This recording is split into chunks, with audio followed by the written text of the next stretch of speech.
أشهد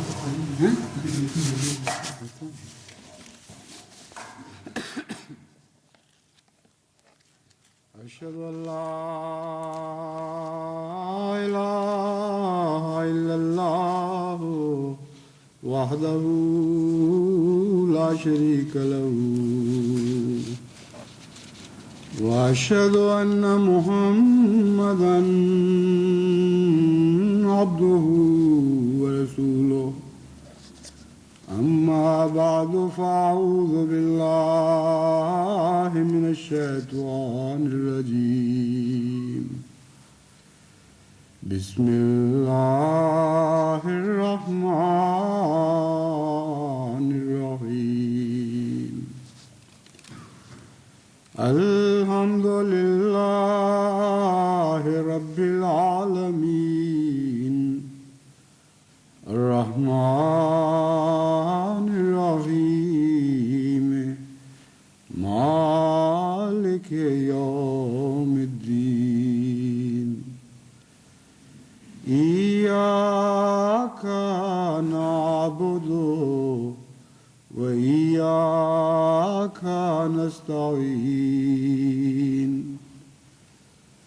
اهدنا الصراط المستقيم صراط الذين أنعمت عليهم غير المغضوب عليهم ولا الضالين وضرب الله مثلا للذين آمنوا امرأة فرعون إذ قالت رب ابن لي عندك بيتا في الجنة ونجني من فرعون وعمله ونجني من القوم الظالمين ومريم ابنة عمران التي أحصنت فرجها ومريم ابنة عمران التي أحصنت فرجها فنفخنا فيه من روحنا وصدقت بكلمات ربها وكتبه وكانت من القانتين. التحریم آیت 12 و 13. یہ جو قرآن کریم کی آیات میں نے آپ کے سامنے تلاوت کی ہیں، ان کا ترجمہ یہ ہے کہ مومنوں کی حالت یا مومنوں کی مثال اللہ تعالیٰ فرعون کی بیوی کی مانند بیان کرتا ہے، جبکہ اس نے اپنے رب سے کہا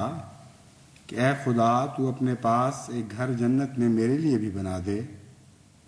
اور مجھے فرعون اور اس کی بدعمالیوں سے نجات عطا فرما، اور اسی طرح اس کی ظالم قوم سے بھی نجات بخش۔ اور پھر اللہ تعالیٰ مومنوں کی مثال مریم کی سی بیان فرماتا ہے، جو عمران کی بیٹی تھی، جس نے اپنی ناموس کی حفاظت کی اور ہم نے اس میں اپنی روح پھونک دی، اور اس نے اس کلام کی جو اس کے رب نے اس پر نازل کیا تھا تصدیق کی،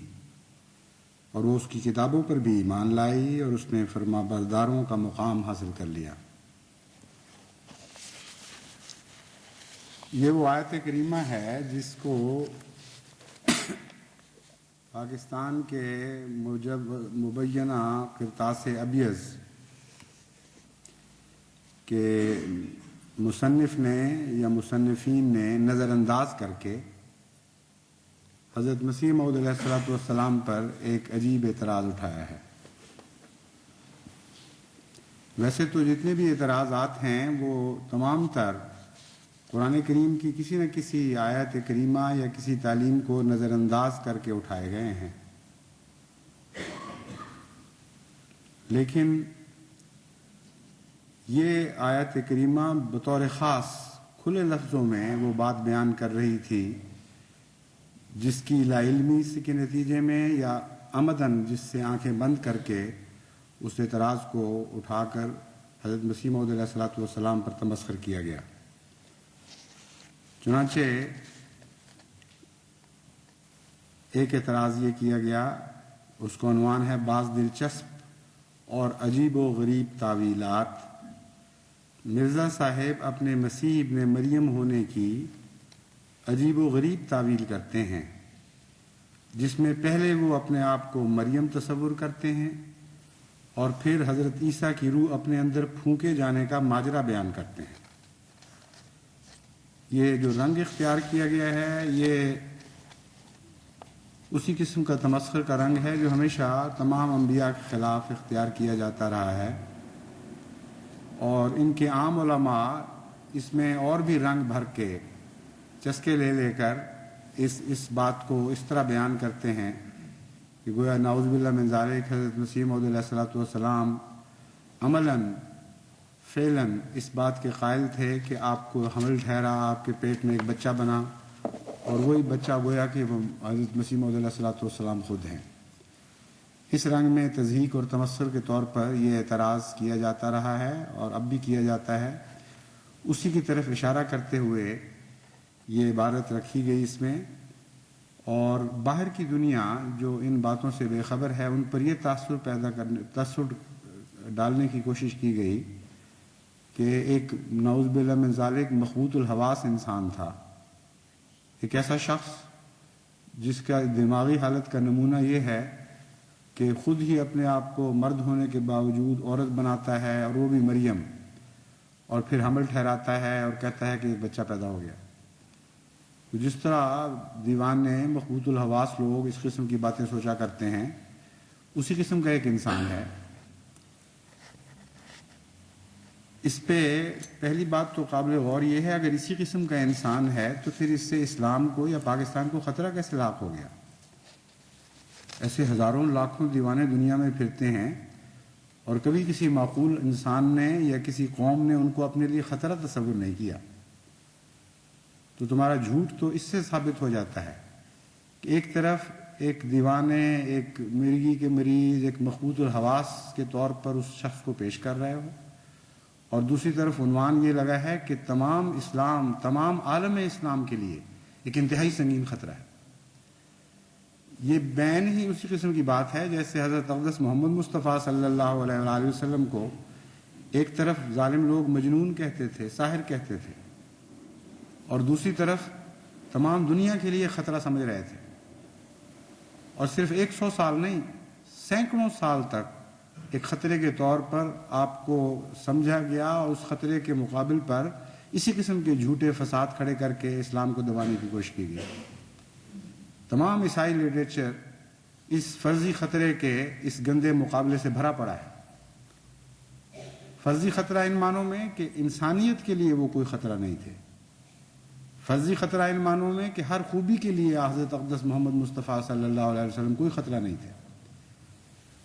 مگر حقیقتاً اگر خطرہ تھے تو ہر فساد کے لیے، ہر گندگی کے لیے، ہر جھوٹ اور ہر باطل کے لیے۔ تو ان معنوں میں تو یہ بات درست ہے کہ جھوٹ اور فساد اور باطل کے لیے ایک بہت بڑا خطرہ پیدا ہوا ہے، لیکن یہ نہیں لکھا گیا، لکھا یہ گیا ہے کہ ہر خوبی کے لیے یعنی اسلام کے لیے خطرہ ہے، اور یہ بالکل جھوٹ ہے اور بے معنی بات ہے۔ اور جیسا کہ میں نے بیان کیا ہے، یہ اعتراض خود اپنے ہی وجود کو کھا رہا ہے، کیونکہ ایک مجذوب انسان، ایک پاگل انسان تو کسی کے لیے بھی کوئی خطرہ نہیں ہوا کرتا سوائے اپنی ذات کے۔ بہرحال جس آیت کو نظر انداز کیا گیا ہے اس آیت کی روح سے تو اب ان کے لیے دو صورتوں میں سے ایک صورت بہرحال اپنے لیے اختیار کرنی پڑے گی، ورنہ جن کو دائرہ اسلام اور دائرہ ایمان سے نکالتے ہیں ان کی بجائے اب خود ان کو دائرہ ایمان اور دائرہ اسلام سے نکلنا پڑے گا۔ اور ایک ایسے موقع پر آ کے انہوں نے حملہ کیا ہے حضرت مسیح موعود علیہ الصلوۃ والسلام پر کہ اب قرآن کی تلوار ان کو جواب دے گی اور قرآن کی تلوار ان کو کاٹے گی۔ اتنی واضح، اتنی قوی قرآن کی تلوار ہے جسے فرقان کہا جاتا ہے کہ اس کی زد سے پھر کوئی بچ نہیں سکتا۔